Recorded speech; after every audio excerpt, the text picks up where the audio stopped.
अभी हाँ, गुड़गांव का किस्सा आया एक। भाई moving on to the next. Yes, horror incident. हाँ भाई, मजा दिला दो थोड़ा। ये भी काफ़ी पुराना इंसिडेंट है। जब मैंने चैनल स्टार्ट करा था तब मेरे पास आया था। बताने वाला अब तो कांटेक्ट में नहीं है। 4 दोस्त, इनकी मुलाकात भी ऐसे हुई थी कि गुड़गांव के किसी एमएनसी में इंटरव्यू देने गए थे।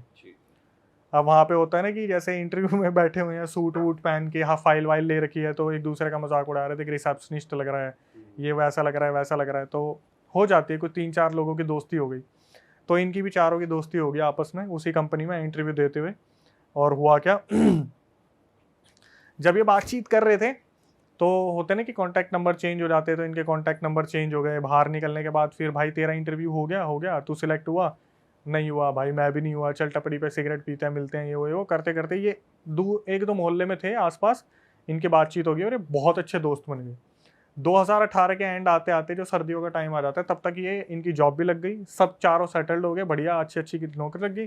किसी की सैलरी ज़्यादा थी, किसी की कम थी, लेकिन एक लड़का था जो उम्र में सबसे बड़ा था, उसकी एक गर्लफ्रेंड थी। उससे जो छोटे वाला था उसका जस्ट अभी ब्रेकअप हुआ था। और उससे नीचे जो होते हैं ना, 2 खिलखिलाने वाले दोस्त और हर किसी का मजाक बनाने वाले दोस्त, तो 4 जनों की जोड़ी थी। सबसे पहला जिसकी गर्लफ्रेंड थी, दूसरे का ब्रेकअप हुआ था, और ये 2 थे। काफ़ी टाइम से जैसे हर बंदा प्लान बनाता है घूमने जाएंगे, पर कभी घूम नहीं पाते। इनके भी यही प्लान बनते थे कि भाई सैटरडे संडे कहीं चलते हैं। कभी उसकी गर्लफ्रेंड मना कर देती थी, कभी जो ब्रेकअप में होता था वो मना कर देता था, कभी 2 दोस्त अपने घर चले जाते थे, बाहर से थे या अदर अदर स्टेट के थे और गुड़गांव में रह रहे थे। एक दिन फाइनली 2018 में इनका प्लान बनता है कि भाई दूर तो नहीं जा सकते, लेकिन गुड़गांव का सोना वाला जो एरिया पहाड़ी वाला, वहाँ से अरावली हिल्स घूमते घूमते हम अपना पूरा मस्त नाइट लाइफ एंजॉय करते हुए अपने संडे वापस आ जाएंगे। पूरा नाइट आउट करेंगे, ढाबे पे खाना खाएंगे, रेस्टोरेंट नहीं जाना बिल्कुल भी, सब देसी करेंगे, क्योंकि एमएनसी में खाना खा खा के, मील खा खा के बोर हो गए थे। अब इन्होंने बताया कि एक लड़का था जिसने मुझे बताया, बाकी मेरे को किसी का नहीं पता। सबसे छोटा वाला था जिस लड़के ने मुझे बताया कि अक्षय भाई मैं आपको शुरू से बताता हूँ। बोला कि जब हमने प्लान बनाया था ना, तो सबसे बड़े वाले जो भैया थे उनके गर्लफ्रेंड थी और उन्हीं के पास गाड़ी थी। तो उनकी गर्लफ्रेंड हमेशा प्यार तो करते थे आपस में, लेकिन गर्लफ्रेंड चिढ़ती थी कि यार मेरा टाइम होता है सैटरडे संडे, घूमने चले जाएंगे अब। तो जब ये लोग वहाँ पहुंचे तो गर्लफ्रेंड ने काफ़ी आनाकानी की। तो होता है ना कि भाभी हमारे साथ है, आज का दिन तो हमें दे दो। तो ये करकुरा के वहाँ से निकल गए गाड़ी में। जब ये गाड़ी में निकले, इन्होंने आपस में मजाक मस्ती कर रहे थे। वो 2 छोटे वाले थे पीछे बैठे थे, लेफ्ट में वो बैठा हुआ था जिसका ब्रेकअप हुआ था, राइट में अपनी गर्लफ्रेंड वाला। तो बार बार गर्लफ्रेंड के फ़ोन आ रहे थे कि कहाँ पहुँचे कहाँ पहुँचे। तो पीछे वाले मज़े ले रहे थे, भाभी अब तो छोड़ दो, एक दिन की बात है, कल सुबह आ जाएंगे, कल शाम तक आ जाएंगे, ऐसे ऐसा बातचीत इनकी चल रही थी। धीरे धीरे निकलते हैं गुड़गांव की रोड पे, 2-4 बियर वियर लगाते हैं। तो एक टाइम ऐसा आता है, जो ब्रेकअप हो रखा था ना, वो बंदा काफ़ी सीरियस बैठा था। मे बी शायद वो अपने पीने के बाद गम में पहुंच गया, पुरानी लाइफ में गर्लफ्रेंड वाली मेमोरीज। पीछे वाले मज़े ले रहे थे कि देख देख, फिर सो गया सो गया सो गया। तो गर्लफ्रेंड की बातें चल रही थी उन दोनों की कि एमएनसीज में नई नई गर्लफ्रेंड, मतलब लड़कियां आई हैं, इंटरव्यू चल रहा है, ऐसे करेंगे वैसे करेंगे। और जो बता रहा है वही ये सारी हरकतें कर रहा था। तो मैंने बोला फिर आगे क्या हुआ? उसने बताया कि भैया ऐसे ऐसे, मैं आपको रिकॉर्डिंग भेज दूंगा। अब उसने रिकॉर्डिंग भेजी, फिर आगे पता नहीं कब भेजी थी। उसने बताया कि अक्षय भैया हमारा प्लान बना और हम सब गुड़गांव सोना की तरफ निकल गए। तो इनकी आपस में कुछ बहसाबासी हुई थी कि ये लड़की की बात कर रहे थे। तो आगे ब्रेकअप वाला बंदा बोला, सालो तुम्हारा कटेगा ना उस दिन, तुम्हारे समझ में आएगा, ये सब कुछ नहीं होता, इसका भी कटेगा, जिसकी गर्लफ्रेंड है ना, इसका भी कटेगा। आपस में मजाक मस्ती कर रहे थे। तो जो ये आपस में मजाक मस्ती कर रहे थे, गाड़ी वाला गाड़ी चला रहा था, जो लेफ्ट हैंड साइड में बैठा था ना बंदा, जो सीरियस था, जिसका ब्रेकअप हुआ था, वो इस चीज़ को ऑब्जर्व करता है कि पिछले 1-1.5 घंटे से ना ही कोई टपड़ी आई है चाय वाली, ना कोई ढाबा आया है, ना ही कोई रेस्टोरेंट आया है, बस गाड़ी चले जा रही है। सुनसान रोड है बिल्कुल, वो रास्ता भी ऐसा ही है भाई। वो गुड़गांव का ऐसे एरिया, पहाड़ी चढ़ गया आप, नीचे बस खाई खाई सा दिख रहा है। तो उसने ऑब्जर्व करा कि काफी टाइम हो गया, कुछ भी नहीं आ रहा, लेफ्ट साइड में कुछ नहीं है, मतलब कोई दुकान वुकान कुछ भी नहीं। तो हाँ, तो इसने फार्म हाउस है सारे एक तरीके से, एक लाइन से ये पूरे। इनके आगे पीछे कुछ नहीं था, जैसे ये टाइम लूप में फंस गए थे और एक ही रोड पर घूमे जा रहे थे। अच्छा। तो इसने ब्रेकअप वाले ने, जिसका हुआ था, उसने अपने उसको बोला, गर्लफ्रेंड वाले को, कि मयंक नाम था उसका, कि मयंक भाई आपने काफ़ी टाइम से ऑब्जर्व करा है कि हम ना, क्योंकि यही देख रहा था, बाकी मस्ती चल रही है, उसमें एक पीछे बैठा था, उसको अस्थमा था, तो वो अपने फुसफुस मार रहा था टाइम टू टाइम। इसने बोला कि आपने काफ़ी टाइम से ऑब्जर्व करा कि कोई भी चीज़ आ नहीं रही, जबकि हमारा प्लान था कि रात को हम ढाबे पे खाना खाएंगे, काफ़ी टाइम हो भी गया, हमने ड्रिंक भी कर रखी है, लेकिन कोई ढाबा वाबा नहीं आ रहा। तो मयंक ने इस चीज़ को ऑब्जर्व करा। मयंक ने देखा यार ये बात तो बिल्कुल सही बोल रहा है, मैंने देखा नहीं इस चीज़ को, मैं डेस्टिनेशन भी देख रहा हूँ और उस टाइम पे मैप वैप ये फॉलो नहीं कर रहे थे क्योंकि गुड़गांव में ही काम करते थे तो इतना ज़्यादा लोकेशन का इशू नहीं था। इन्होंने बताया क्या हुआ, धीरे धीरे ना इनका पेट्रोल खत्म होना स्टार्ट हुआ क्योंकि लिमिटेड था, इन्होंने सोचा था कहीं भरवा लेंगे। धीरे धीरे गाड़ी चलती चलती चलती चलती एक टाइम पे ऐसा आया इनका पेट्रोल बैटरी गाड़ी सब बुझ गई। वो जाके गाड़ी रुकी सीधा एक पेड़ के नीचे, ठीक है, काफ़ी बड़ा पेड़ था। और हुआ क्या, जो मयंक था वो सबसे बड़ा था, रिस्पॉन्सिबिलिटी भी उसी की थी। अब ये पेड़ के नीचे गाड़ी में बैठे हुए हैं, दिमाग में ये भी लग रहा है, डर भी लग रहा है कि हम कहाँ हैं। एक दूसरे को मोटिवेट भी करे कि क्यों टेंशन ले रहा है तो सारे साथ में ही। तो जो बताने वाला है वो पीछे बैठे हुए थे, उसने बोला कि भाई जो साइड में बैठा था बंदा जिसको अस्थमा आता था, उसको ना डॉक्टर ने बोल रखा था आप ज़्यादा स्ट्रेस मत लेना तभी अटैक आएगा। और ये जब भी सुनता था ना ऐसा कुछ, ये भाई इसको अटैक आ जाते थे। एक टाइम ऐसा हो गया था जब बार बार फुसफुस मारने से ना कभी कभी बेहोशी वाली हालत में आ जाता था। ठीक है, अब आगे जो दो बंदे बैठे थे उसमें जिसका ब्रेकअप हुआ था वो देखते हैं तो भाई लाइट बैटरी वगैरह सब बंद पड़ा हुआ है, बिल्कुल अंधेरा है, मोबाइल में नेटवर्क नहीं है उस जगह पे। ठीक है, बिल्कुल ऐसी जगह आ गए जहाँ पर ना ही आसपास कुछ दिख रहा है, सारी लाइट्स बंद पड़ी हुई है। तो इनमें से जो सबसे बड़ा वाला बंदा होता है मयंक जिसकी गर्लफ्रेंड है, वो बोलता है कि मेरे को दूर थोड़ी सी लाइट दिख रही है, मैं जाता हूँ, वो पक्का कोई ढाबा होगा वहाँ से हेल्प लेके आता हूँ। इसने बताया कि अक्षय भाई बिल्कुल छोटा सा बल्ब होता है ना, ऐसा दूर कुछ दिख रहा था, जैसे आप मनाली जाओगे तो या मसूरी देहरादून जाओगे तो बिल्कुल दूसरी पहाड़ी पे लाइटें दिखती है। तो जो मयंक था सबसे बड़ा, वो बोलता है देखो हो तुम सबसे छोटे और अगर यहाँ पे कुछ भी होगा तो मेरे ऊपर ही नाम आएगा। बोला कि मैं जाता हूँ, कोई दिक्कत नहीं है, तुम लोग अंदर लॉक करके बैठो, मैं जब आऊँगा ना तो गेट ऐसे मत खोलना, टक टक मैं 3 बार गेट बजाऊंगा, 3 बार जब गेट बजाऊंगा तुम समझ जाना मैं आ गया। अगर कोई लूटने वाला भी होगा वो नहीं जानता कि हमारी अंदर ये बात हुई है 3 बार गेट बजाने वाली। ठीक है, ये उतरा और ये इन्हीं के सामने जाता जाता अंधेरे में गायब हो गया। इसके बाद क्या हुआ, ये जब गाड़ी में बैठे हुए थे वो बेचारा वो अस्थमा वाला बहुत ज़्यादा परेशान हो गया क्योंकि शीशे खुल नहीं रहे थे, गाड़ी बंद पड़ी थी और बहुत ज़्यादा ऐसा माहौल हो गया, गर्मी हो रही है, ओवर हीट हो रही है, बाहर ठंड है लेकिन अंदर बिल्कुल, क्योंकि ऑक्सीजन ऐसा हो जाता है ना 1-2 घंटे में घुटन सी हो जाती है, बहुत ज़्यादा हो जाती है भाई, शीशे खोल नहीं सकते, डर लग रहा है पूरी तरीके से। तो क्या हुआ, इसने बताया जिसको जो साइड में बैठा था भाई उसको लगातार अस्थमा अटैक आ रहे थे और हम बहुत ज़्यादा डर रहे थे कि गाड़ी में यार प्लीज इसको कुछ ना हो आसपास जाए। कोई गाड़ी भी नहीं निकल रही थी उस रोड पे, पूरा साइलेंट, साले ऐसी कौन सी रोड पे पहुंच रोड गए। पे नहीं भाई, एक सिचुएशन में स्टक हो गए थे। और ये केसेस मेरे पास बहुत आते हैं जहाँ पर बताते बंदी कि हम बाइक से जा रहे थे और एक ही गाँव में फंस गए हम। तो इन्होंने बताया कि वो गया और उसके बाद उसका आधे घंटे तक कोई अता पता नहीं है और ये बिल्कुल गाड़ी में घुट रहे हैं, कोई इनको ऐसा नहीं लग रहा कि बाहर जाने की संभावना नज़र आ रही है, बहुत ज़्यादा अंदर फॉग मतलब होता है ना, वो पूरा शीशा कवर हो जाता है अंदर की भाप से, ऐसा हो गया, समझ में नहीं आ रहा कुछ भी। तो जो दूसरा वाला बंदा था आगे बैठा था जिसका ब्रेकअप हुआ था, वो बोला कि एक काम करता हूँ, मैं भी निकल के जाता हूँ, आसपास देखता हूँ, मयंक आगे गया है, मैं पीछे जाके देखता हूँ शायद पीछे कुछ हेल्प मिल जाए। भाई दोनों ने मना करा, पीछे जो बैठे थे छोटे थे, डर लग रहा था, उन्होंने मना करा भैया मत जाओ, मयंक भैया अभी तक आए नहीं है, आप भी अगर चले जाओगे तो इसको अस्थमा अटैक आते हैं, मैं इसको नहीं ऐसे पकड़ पाऊंगा, अकेला कैसे संभाल लूंगा मैं, और इमरजेंसी आ गई तो, और सिचुएशन इमरजेंसी वाली ही चल रही थी कि वो बंदा बहुत बार उसको अस्थमा अटैक आ गए थे क्योंकि वो पैनिक बहुत कर रहा था, छोटे थे ये लोग। तो इसने बताया कि अक्षय भाई हमने खूब मना करा, वो बंदा नहीं माना और उतर के वो जो ब्रेकअप वाला बंदा था, उसका नाम पता नहीं अमन था क्या था, वो भी चला गया, वो पीछे की साइड गया। धीरे धीरे कुछ टाइम निकला और वहाँ पर बोलते हैं ना कि अंधेरा और भी घना होता चला गया, कोई भी कहीं से हेल्प नहीं मिल रही और बंदा बेहोश हो गया, जो अस्थमा वाला था बिल्कुल बेहोश हो गया। बड़ी मुश्किल से इसे जगाया, होश में आ होश में आ, बहुत अगर तू ऐसे ही रहा इतना पैनिक मत कर, हम है तो हाईवे पे ही, आ जाएंगे भैया, एक आगे गए हैं एक पीछे गए हैं, किसी को तो कोई ना कोई मिलेगा। इतने में क्या हुआ, इनके राइट हैंड साइड में ना आवाज़ आती है ठक ठक ठक। तो जो बंदा बता रहा वो गाड़ी का गेट खोलने जा रहा था, तो दूसरा बंदा बोलता है रुक जा, 3 बार बोला था, चौथी बार ठक, 5वीं बार ठक, 6, 7, 8, 9, 10, कंटिन्यूसली वहाँ पे कट कट कट कट होते रहे होते रहे। ये रुक गए उस टाइम पे कि गेट मत खोलियो, ये भैया नहीं है, पक्का कोई लुटेरा है, कुछ ना कुछ है, गेट मत खोलियो। इन्होंने फ्लैश मार के देखा, जो फ़ोन में था कोई नहीं दिख रहा था इन्हें, गुप अंधेरा था। ये चुपचाप वहाँ बैठ गए और वो बंदा ऑलरेडी पैनिक था, वो बंदा बेहोश हो गया।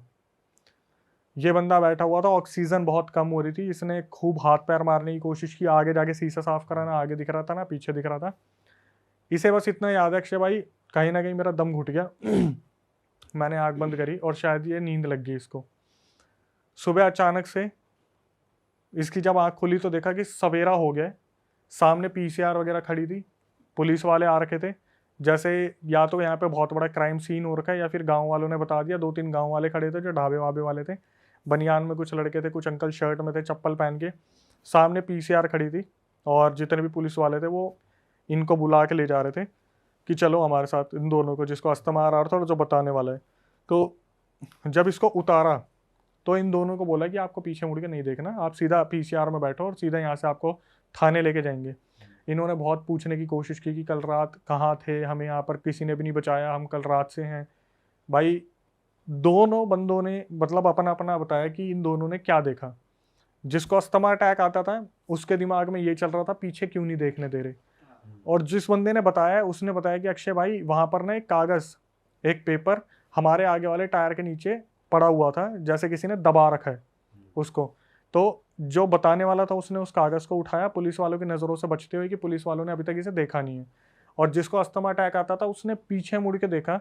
तो अस्थमा अटैक वाले ने जब पीछे मुड़ के देखा उसने देखा कि वहाँ पर जो पेड़ था, जो सबसे पहले मयंक भैया गाड़ी से उतरे थे, उनकी गर्दन बंधी हुई थी एक रस्सी से, और वो गाड़ी से टक टक टक टक इस तरीके से बज रही थी, सिर्फ गर्दन।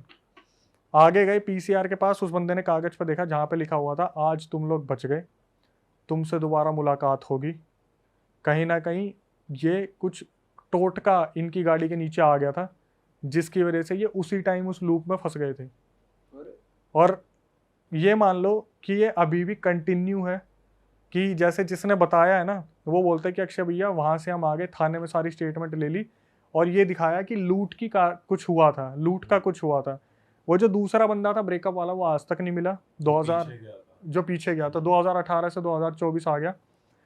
इस बंदे ने मेरे को 1-2 साल तक तो फॉलोअप किया कि अक्षय भैया मेरे साथ ऐसा हो रहा है, मेरे साथ ऐसा हो रहा है। एट द एंड 2020 में ये भी गायब हो गया, जो बंदा आपको बता रहा था वो भी गायब हो गया। तो पूरी मिस्ट्री खुली नहीं किसी।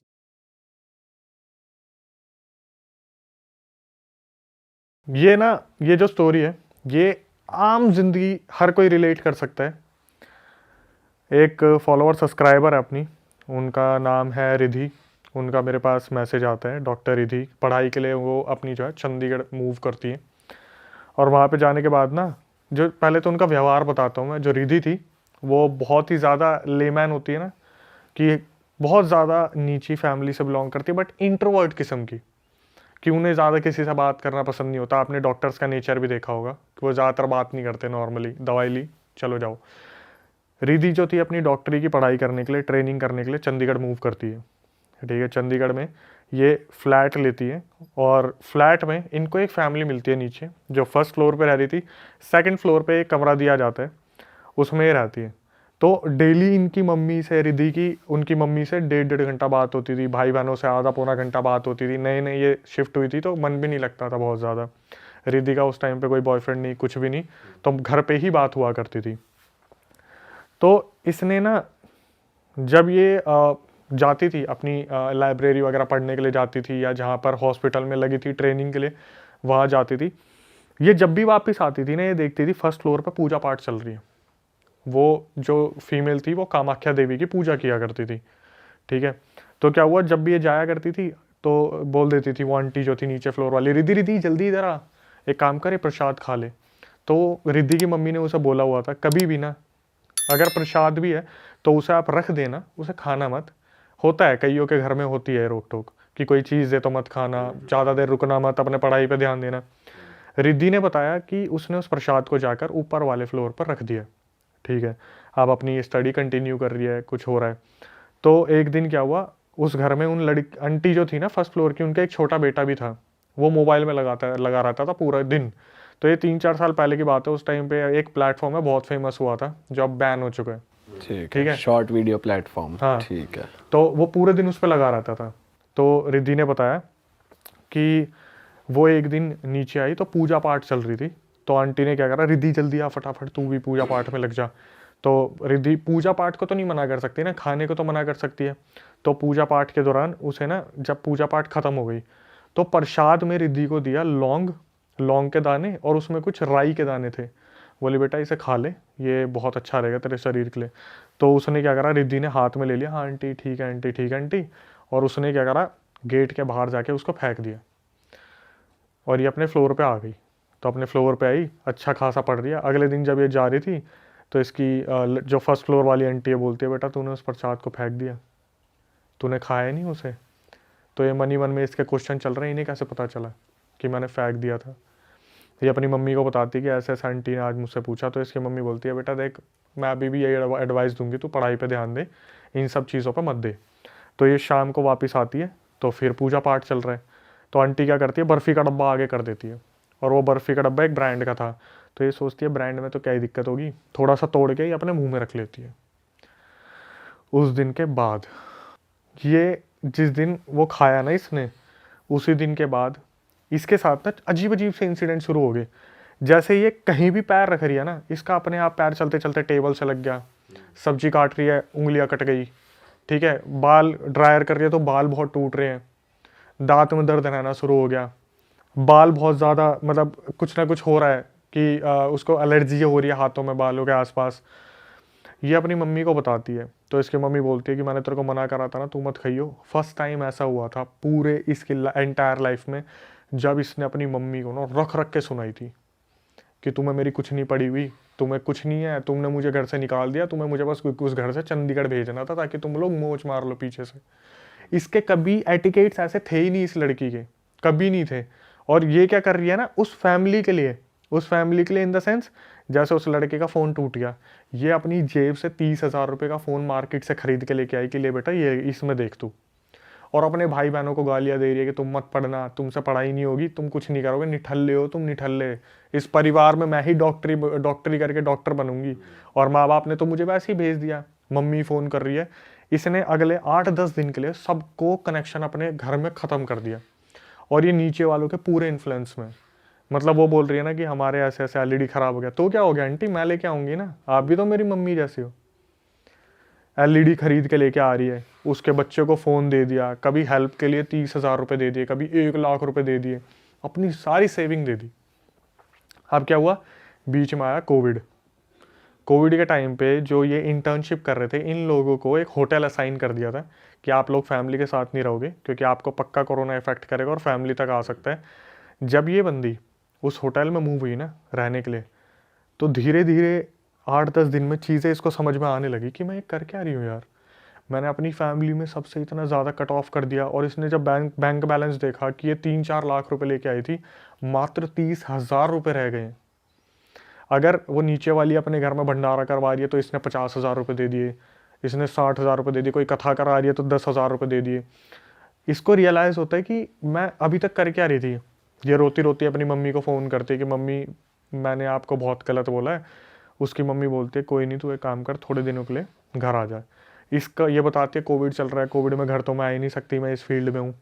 भाई इसको इसकी मम्मी ने बोला तू एक काम कर, तेरे कोई नोन में है ना सिद्ध, तो तू उनसे बात कर। इसने मेरी वीडियो देख ली, ठीक है, कि मैं बता रहा हूँ भूत प्रेत के बारे में ऐसे ऐसे, और पॉडकास्ट देख लिया अपने बाबा के बारे में।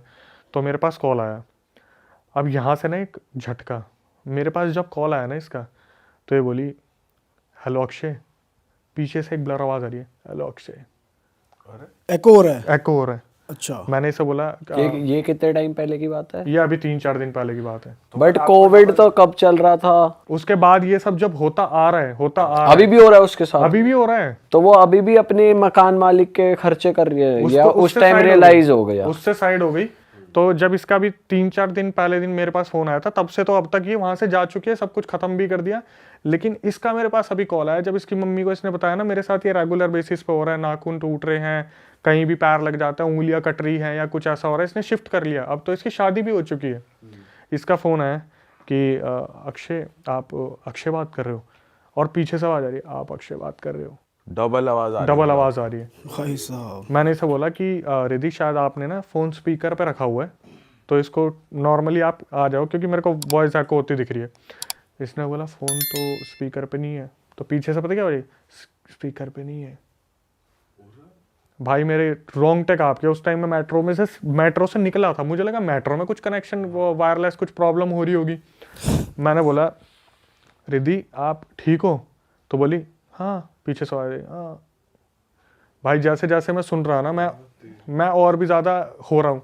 तो और जो आवाज थी वो मोटी आवाज थी थोड़ी, है उसी की ही आवाज में ही रिपीट हो उसकी आवाज में नहीं थी वो। जैसे अभी मैं बात कर रहा हूँ हेलो, पीछे सारे हेलो, जैसे एक डिस्टर्बिंग सी ब्लरी, मैं भाई निकाल भी नहीं सकता उस आवाज को। जैसे बोलते हैं ना कि जब पैरानॉर्मल इन्वेस्टिगेटर बात करते हैं, यहाँ पर कोई है हेलो, ऐसे करके आवाज आ रही है बैकग्राउंड में। और मैं बार बार समझने की कोशिश कर रहा हूँ। मैंने बोला मैं आपको ना काट के कॉल करता हूँ। मैंने फिर उसे काट के करा। मैंने बोला कि अभी आप अकेले हो? बोली हाँ मैं अकेली हूँ। अकेली हूँ भाई, मुझे कंफर्म हो गया, मुझे कंफर्म हो गया इसके आगे पीछे कुछ है। मैंने इसे मुंह पर बोल दिया कि देखो रिएक्ट मत करना, ठीक है? मैं जब भी किसी से बात करता हूँ और मुझे लगता है मैं बोल देता हूँ प्लीज़ रिएक्ट मत करना। मैंने बोला आपके आसपास कोई चीज़ है। इसने पता क्या बोला, मुझे पता है मेरे आसपास कोई है। पीछे सवारी कोई है। अब ये सोचो इसमें मेरे भाई मेरे पे क्या बीत रही है इस चीज़ में। और कि मैं मेरी बोल तो रहा किसी और 2 लोगों से बात हो रही है लेकिन फोन एक को मिला है। उसके पीछे ना एक्चुअली में जब हमने पता करा, जब मैंने किसी से बात करी, उसे बताया, तो उसे बताया कि इसके ऊपर कोई प्रेत का साया छोड़ा हुआ है और वो उस प्रसाद के द्वारा ही से दिया गया था। वो प्रसाद पूजा में सम्मिलित नहीं हुआ, वो डब्बा साइड में रखा था, उसके ऊपर कुछ कर दिया और इसे बाहर से जब ये आई तो एज इट इज इसे खिला दिया। लेकिन जब भी मैं उससे मैं इतना डर गया था ना, मैं सच बता रहा हूँ, भरी मेट्रो स्टेशन पे उतर के इतनी भीड़ के बीच में मैंने पता क्या बोला था, मैं आपसे बाद में बात करता हूँ, मैं अभी बात नहीं करूँगा। जब भी मैं इससे बात कर रहा हूँ ना, ये मेरे को बोल रही है कि मेरे साथ ऐसा हुआ, पीछे से ऐसा हुआ, इस तरीके से। लास्ट कब बात हुई आपकी? मेरी अभी मुश्किल से 4-5 दिन पहले बात हुई है उससे, और यही आवाज आ रही थी, यही आवाज आ रही थी। मैं जब जब सुन रहा हूँ ना, मेरे इतने ज्यादा रोंगटे खड़े हो रहे हैं। और फिर मैंने किसी से बात करी, मैं ऐसे ऐसे हुआ यार, पता क्या बोले मत करा कर, तेरे इसी चक्कर में ना आसपास चीज़ें घूमती रहती है। मेरे को समझाए मत करा कर तू। मेरे पास एक रिकॉर्डिंग आई अभी, उसमें एक लड़की ने लिखा हुआ है देखो मैं इन चीज़ों से बाहर निकली, जैसे ही चला ना ओम मंगलम और पीछे वो लड़की वो अपनी एग्जॉर्सिज्म उसका किसी से हुआ होगा, उसकी पूरी की पूरी ऑडियो मेरे को भेज दी। भाई पता है जो जब आप ऐसे एक्चुअली किसी को स्टॉप कर रहे होते हो या हेल्प भी कर रहे होते हो ना, तो आप पे चीजें आती हैं कि वो आपको रोकेगी, बिल्कुल, कि आपको चोट लग मतलब गई, तुम कुछ उनके कर लिए बाधा गया। बन रहे हो, जो नेगेटिव एंटिटी है तो वो तुम पे अटैक कर सकती है भाई। बिल्कुल। मेरे को कितनी बार ऐसा लगता है यार कि जब कोई स्टोरी मेरे पास आती है ना, वो बंदे मेरे को बताते हैं, कई बंदे पता क्या होते हैं, स्टोरी तो भेजते हैं, साथ में कंक्लूजन भी मांगते हैं कि सर आपने पूरा सुन लिया ना, आप मुझे बताओ क्या हो सकता है। तो जब हम एक चीज़ मैं बताता हूँ, जब भाई ऐसी रिकॉर्डिंग में सुनता हूँ तो आखिरी में पता क्या होता है, जैसे मैं आराम से बैठा हुआ हूँ, दिमाग भारी भारी और ज़्यादा नेगेटिव, कंधे भारी, बॉडी वीक। तो मैं कभी कभार बात करता हूँ यार ऐसे ऐसे ना बॉडी वीक हो गई, तो वो बोल देते हैं भाई आप एक चीज़ को नहीं समझ रहे कि आप जो रिकॉर्डिंग भी ले रहे हो ना, वो एक्चुअली में किसी के साथ हो रहा है, ठीक है? तो कहीं आप उसको सॉल्यूशन ना दे दो, इसलिए वो चीज़ें आप पे भी हावी होती हैं और ये चीज़ें हम पे भी हावी हो जाती हैं उन दौरान। ऐसी अजीब अजीब सी रिकॉर्डिंग आती है। एक बार तो मैंने बताया था, एक कॉल मेरे पास आया और कॉल आने पे पता क्या हुआ, सीधा ना अजीब सा मंत्र शुरू हो गए, सीधा अजीब सा मंत्र शुरू हो गए फोन उठाते ही। जैसे मेरे को बोला कि प्लीज मुझे तुमसे बात करनी है, बहुत अर्जेंट है, मेरे को एक स्टोरी बतानी है। मैंने उठाया, सीधा अजीब सा मंत्र स्टार्ट हो गए। आप बिलीव नहीं करोगे, 10 सेकंड ना मैं उस कॉल पे खिंचा रहा कि क्या है, मैं काट ही नहीं पाया उस कॉल को। सुनते रहोगे आप तो क्या बोलना चाह रही है, बस मैं ये देख रहा हूँ और मैं ऐसे फोन पे लगा के बैठा हूँ। 10-20 सेकंड बाद मेरे को एकदम से होश आया, भाई ये काला जादू कुछ हो सकता है। मैंने फटाफट कॉल काटा। उसके बाद 5 मिनट तक मेरा ना इतना डिस्टर्ब रहा। मैं हनुमान जी की मूर्ति लेके आया, वो जो पंचमुखी होती है, उनके सामने मैं बैठा रहा, हनुमान चालीसा पढ़ता रहा। तब जाके मैं इतना लाइट फील कर रहा था ना। ऐसे ऐसे इंसिडेंट हो जाते हैं हमारे पास कि कुछ भी हमें भेज देते हैं, कुछ भी अजीब अजीब से मंत्र आ रहे हैं, अजीब अजीब सी चीज़ें हो रही है, एक्सॉर्सिज्म हो रहा है, किसी का उठा के भेज दिया कि ये देखो। इतनी नेगेटिव क्लिप्स आती हैं और फिर स्टोरी भी ऐसी ऐसी आती है भाई। ये कहाँ पे एंड अप हुआ ये वाली स्टोरी? फिर आपने फ़ोन काट दिया उनका? फिर मैंने आगे फॉरवर्ड कर दिया था वो केस, जो देखने वाले हैं जिनको मैंने आपने बताया था, तो उन्होंने बता दिया था ऐसे ऐसे वो जो मैडम थी वो फर्स्ट फ्लोर वाली, उन्होंने ऐसे ऐसे कर रखा है, इससे इलाज करवाने के लिए आपके घर पे यज्ञ होगा, ऐसे ऐसे होंगे। तो उसकी मम्मी ने बोला कि अभी हम थोड़ा कंसल्ट करके बताते हैं, तो वो उस चीज़ को वहीं पॉज कर दिया और मेरे को तो साफ इंस्ट्रक्शन है, तू तो बात करियो मत। भाई इस चीज़ का भी ध्यान रखना चाहिए कि कहीं भी जाके मीठा मत खाओ। और ऐसा हमें कोई बता भी रहा था कि भाई नहीं खाना चाहिए इन चीजों में वाइट चीजें Yes, जैसे बर्फी थी, दूध, वो बर्फी बर्फी, थी, white वाली बर्फी थी। वाइट और चीजें तिल के ज्यादा दाने भी मिले हुए हैं, उनमें भी कहते हैं कि कुछ हो आप सकता इमेजिन करो ना भाई कि आपको एकदम से कॉल आ रहा है और आप एकदम से बोल रहे हैं हेलो क्या हाल है, पीछे से बोलते हैं मैं ठीक, उधर से आवाज आ रही ठीक ठीक ठीक। भाई ये बहुत डरावनी चीज़ है। अभी तो सुनने में ही ऐसा लग रहा है मैं कि अगर लेकिन होना इंसान के साथ। पता है हम ना ग्रुप में बैठे हैं, जब आप अकेले होते हो ना और एकदम ध्यान से सुन रहे होते हो और आपको पता है यार ये चीज़ हो सकती है, क्योंकि जब भी मैं इन चीज़ों के बारे में और पढ़ने की कोशिश करता हूँ ना तो मेरे को ये चीज़ें बार बार निकल के आती है, ऐसा होता है ऐसा होता है ऐसा होता है, दिमाग में घर कर गई है। लेकिन सच बताऊं भाई, जब ऐसी चीज़ जैसे किसी ने मंत्र चला दिया ना, आप पता 10 सेकंड क्या बोल रहे हैं और आप इतने इंटू हो जाते हो ना इसमें, चल रहा है, जब तक आप रियलाइज करते हो कि करंट लगने वाला, अबे हाथ हटा तब तक तो लग गया। वो तो शुक्र है कि 10 सेकंड में मैंने उसे हटा दिया फोन को, ने उसमें पता नहीं ऐसा क्या होगी साला आवाज से वशीकरण हो जाए। मैंने आपको गुड़गांव वाला इंसिडेंट बताया था कि कट्टे के नीचे रखा था, मैं देखा और मुझे मना करा कैमरामैन ने इसे मत छूना, मैं भाई चल दिया उसे उठाने के लिए। ये दोबारा ऐसे ऐसे इंसिडेंट होते हैं। वो थोड़ा हिप्नोटाइज कर लेते भाई वो कहते हैं सबसे पहले आपके माइंड पे ही अटैक करती है नेगेटिव एनर्जी, वो उसी को कंट्रोल कर लेती है सबसे पहले, उसके बाद है बाकी चीजें। तो भाई आपका तो कांटेक्ट होना चाहिए किसी बाबा जी के साथ, रेगुलर कांटेक्ट में रहो ताकि आपके ऊपर ज्यादा वो ना हो, असर ना आए चीजों का, क्योंकि आपका ज्यादा एक्सपोजर है, लोग कहानियां सुन रहे हो, ये सारी चीजें देख रहे हो। वैसे तो मैं हूँ, लेकिन आपने बताया ना आप भी स्टार्ट करो तो आपसे भी रहूंगा मैं। हाँ बिल्कुल भाई बिल्कुल।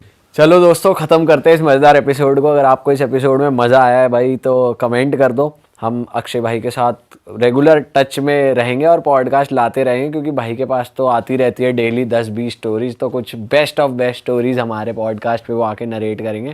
देखो आपने ना सेकंड पॉडकास्ट में एक चीज़ ऑब्जर्व नहीं की थी, जब सेकंड पॉडकास्ट अपना चल रहा था, जो लाइट ब्लास्ट वाला सीन हुआ था ना, उसके बाद कुछ 57-58 मिनट पे लाइट ब्लिंक भी हुई थी पीछे। हाँ, कमेंट जिसका आपने कहा भी था। और कमेंट सेक्शन में भी आया था कि भाई अक्षय भाई के पीछे लाइट ब्लिंक हुई है। तो मुझे नहीं पता था, वो जो गुड़गांव वाला इंसिडेंट हुआ था ना, उसके बाद काफ़ी टाइम तक मैं मतलब किसी से के कांटेक्ट में नहीं था। जैसे मैंने बताया था वो बाबा का फ़ोन आया था कि ऐसे ऐसे मटका फोड़ा है। तो अभी कुछ टाइम पहले 15-20 दिन पहले तो वो बाबा जी कनेक्शन में थे ही नहीं, वो काफ़ी टाइम से नहीं थे। तो अभी 15-20 दिन पहले मैंने उनसे एक बार ऐसी बहुत, जब लोगों की यहाँ से भी आई हमें भी कुछ पता करना है, हमें भी बताओ उनके बारे में, तो 15-20 दिन पहले मैंने उनसे बात करने की कोशिश की, बड़ी मुश्किल से उनका नंबर मिला। और जैसे ही मैंने उनसे फ़ोन पे बात करी, उनका मेरा तो कुछ बताना था ही नहीं, एक बार बस यही रिएक्शन आया कि हा तू नहीं सुधरेगा, फिर ले आया अपने साथ। भाई मैं थोड़ा सरप्राइज हो गया, मैंने बोला कि बाबा जी क्या दिख रहा है आपको? बोला कि अब भी तेरे पीछे जो है एक फीमेल प्रेत घूम रही है। क्या बात कर रहे हो? और वो इन सब चीज़ों को नहीं देखते भाई, वो ये पॉडकास्ट वगैरह नहीं देखते। उन्होंने मुझे बोला कहाँ गया था, लाइट फटी वहाँ पर। देख ली भाई, तुमने हमारी मेहनत सफल कर दिया, तुम ही लोग हो असली रियल हिट। और अगर आपको बहुत मजा आ रहा है ऐसी क्लिप्स में, ऐसी वीडियोस में, तो फटाफट जाइए प्लेलिस्ट पे बिंज वॉच कीजिए, सारी वीडियोस देख डालो और मौज काटो। That is it. हम मिलेंगे नए पॉडकास्ट में, नए क्लिप में। Till then bye bye, see you, take care, do subscribe.